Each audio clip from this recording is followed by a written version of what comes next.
Good evening. It's Tuesday, March 28th.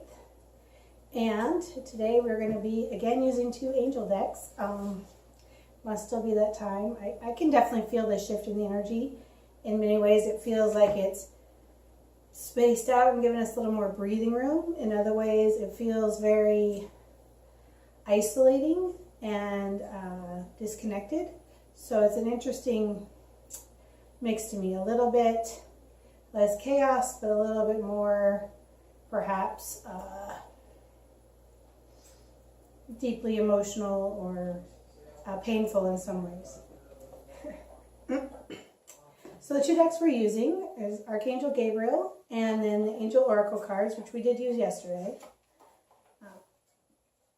So again, both Doreen Virtue decks, and this is just a daily reading, so we're going to try to keep it short, but sometimes the angels have different ideas about that. As Monday's short daily reading was, what, 6 cards? 3 decks? I just pray that whoever needs to see this video will find it, and that the messages will be communicated clearly.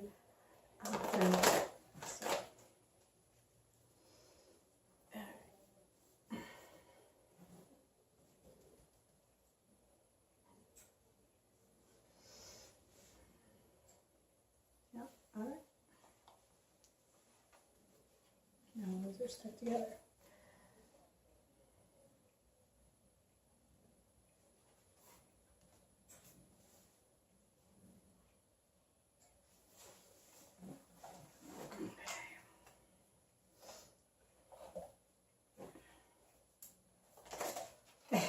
I know shuffling always takes a little while, and then I'm not talking.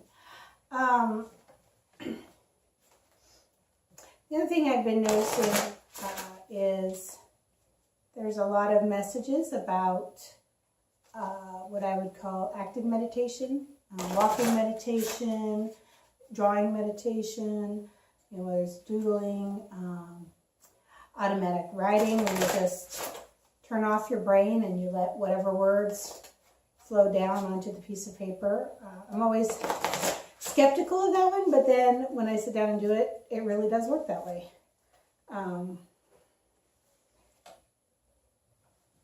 So it is just interesting.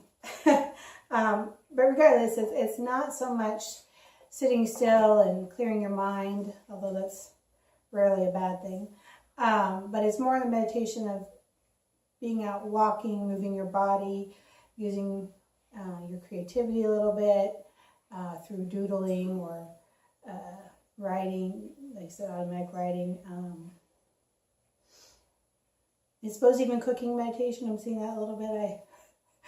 I again would worry about my food burning if I was meditative around that. But I see, okay, the intentful cooking with the intent for nourishment, cooking for the intent of communicating to your body how much you love it, how much you appreciate it, what you're going to give it, what you want to do for your family, that kind of intent, purposeful, action-oriented thing. So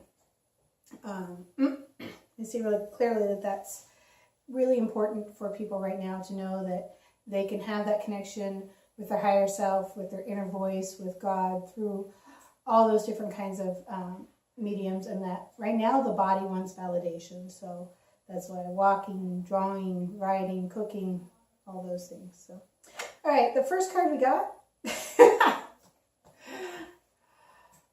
creative writing. See, automatic writing, creative writing.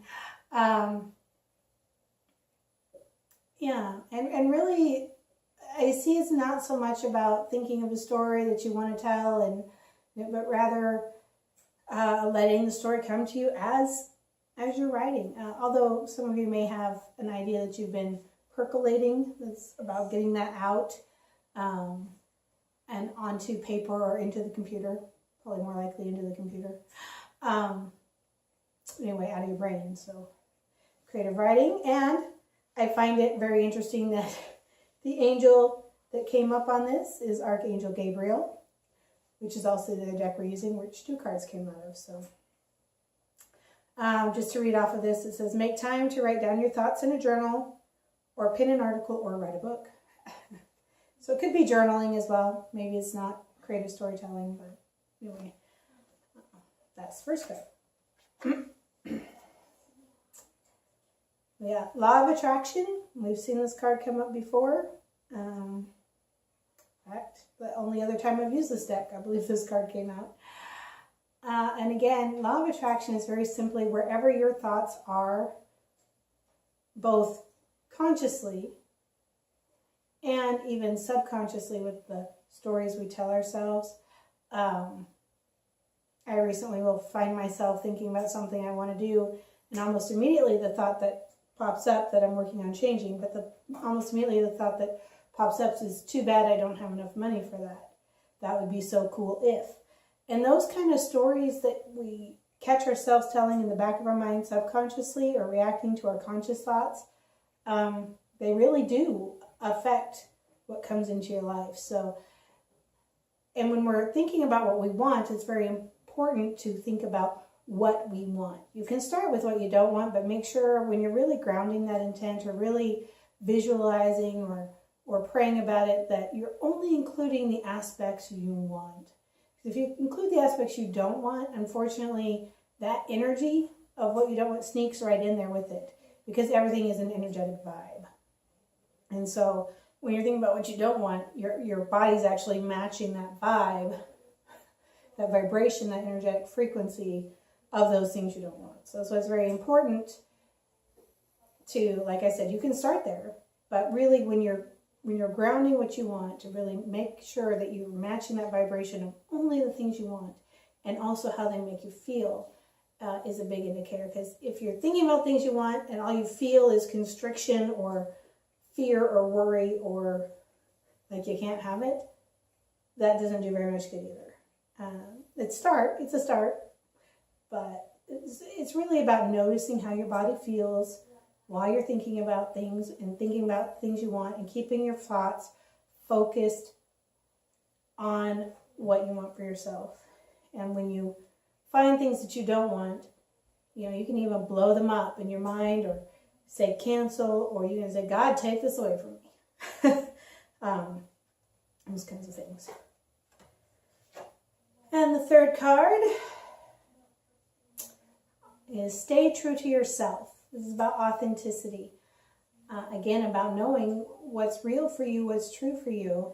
And if you think about things that you want and you don't really feel like you can have them, that's one thing I'm seeing here, is that, you have to stay true to what you know you can have, what you know you can do, what you know is your truth, what's right for you in a moment. It also looks like it portrays very much to communication with others, whether it's on social media, in emails. I'm seeing more of that electronic kind of communication.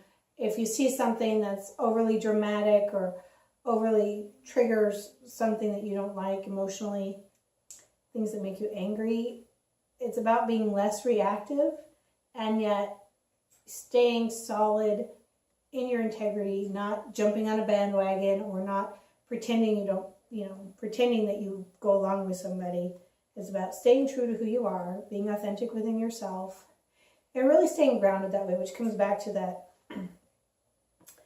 meditation thing I was seeing even before we drew the cards. Walking meditation, being attentive to your body, being purposeful and authentic. Whatever you're doing, do it with purpose. So that's the card reading for today. Again, I do see the angels really helping to shift the energy, and as always, you have to call on them. They're waiting right there. You have to say, yes, please. And then, of course, you don't always have to act on any guidance you get, but it's generally helpful to actually act on the guidance you get, or act on the impulses, or at least receiving gratitude, the help that's available. So, happy Tuesday, March 28th. It's kind of a special day to me. It's one of my very first friends in all of my life's birthday today, and so she's been on my mind a bit. But anyway, happy March 28th, and be authentic, be creative, focus on what you want. Have a great day.